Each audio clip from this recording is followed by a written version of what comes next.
So, what is mental toughness? That phrase gets thrown around a lot in tennis, and I just want to give some thoughts. It's top of mind for me because we've been running a promotion for mental tennis mastery.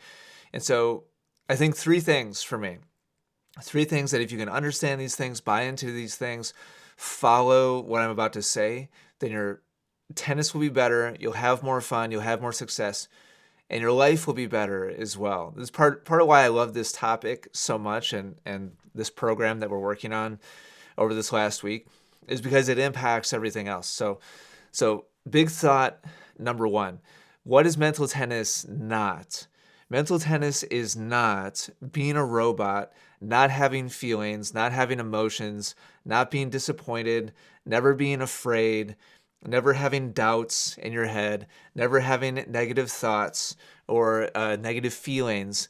That's not mental toughness. And I think that's the first thing that tennis players have to get out of their head is this idea that professional athletes, tennis players or otherwise, are somehow mechanized and they're like brainwashed and they're just like robots or machines.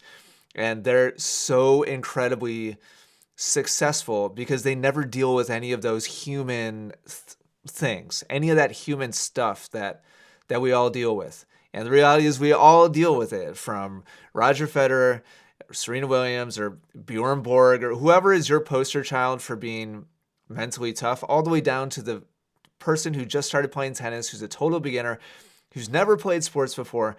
We all have the same internal stuff going on. The difference is our relationship to that stuff. And so to me, that's kind of big point number two. Big point number one is none of us are immune. You can't avoid it. And we all deal with human stuff. Point number two is the people who are really, really successful are the ones that can experience that human stuff and then not get stuck on it and not get bogged down in it and not allow it to grab our focus and pull us down a rabbit hole. And this happens at all levels of the game, from beginners on up to professional players. Tsitsipas recently has been in the news a bunch because he's been really mentally weak recently. He's been making excuses. He's been complaining. He's been whining. He's been super triggered by certain players. He had I think a couple matches against what's his face? He's had a couple matches against Australian player Kyrgios. He's had a couple matches against Kyrgios where just basic normal things for Kyrgios has just sent him totally off the deep end, Tsitsipas, and just like totally exploding and blowing up, which is exactly what Kyrgios wants, obviously. And then you have Kyrgios, who has his own, mental demons that he's dealing with, totally different than Tsitsipas. So there's two professional examples of elite athletes that just don't have the ability to experience a human disappointment or frustration or annoyance and just be like, yep, that's there. I sure feel this thing right now, but I'm going to decide to reset my focus and my purpose on something that's practical and tangible and constructive. That, in a nutshell, for me, is mental toughness, is experiencing the thing, feeling the negative or the challenging, thing. It can even be a positive thing. It could be the positive thought of, holy crap, I'm going to win this match. It could be optimistic, could totally derail you and pull your focus and your attention somewhere else, away from where it should be, which is on the practical, tangible, productive things of point to point to point and shot to shot to shot. Your target, your intention for the shot, anticipating what your opponent is doing, keeping your focus at 100% and your energy and your intensity at 100% until the job is done, and not allowing yourself to get pulled in different directions. So step one is realize that it's okay. You're normal. You're fine. You're okay for having those conflicting emotions and feelings and thoughts. Number two, it's just a matter of dropping those things, and this is easier said than done. Like I'm not trying to make this sound like this is easy. It's simple, but it's not easy. Number two is noticing those things and letting them go and refocusing as many times as is needed on what really matters. That's kind of like step number 2. And step number 3, to me, as I kind of study mental toughness and the normal approach to mental toughness, is totally surface level band-aid like approach. And so step 3 is like throw out the traditional tips and tricks and like rituals and routines and affirmations and like needing to like look at your strings after every point. It's not that those things might not be helpful, but it doesn't get to the root of the issue. It doesn't get to the humanity of it. It doesn't get to like the core of it. In fact, it tries to kind of whitewash over the humanity of it and the core of it.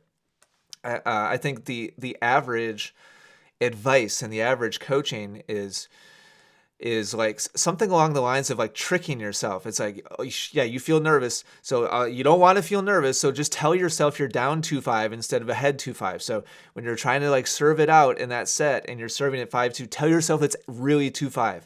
And it's like mental trickery. It's like smoke and mirrors. It's trying to like fool ourselves into like avoiding those feelings and those thoughts. And that's not real life.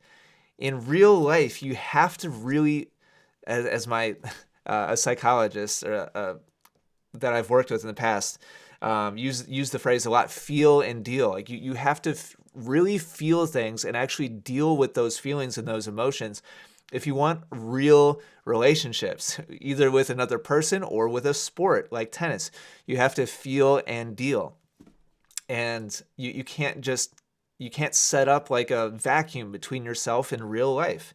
And if you do, then it's just going to bottle up and bottle up and bottle up until you can't avoid it anymore. And then it's just going to explode.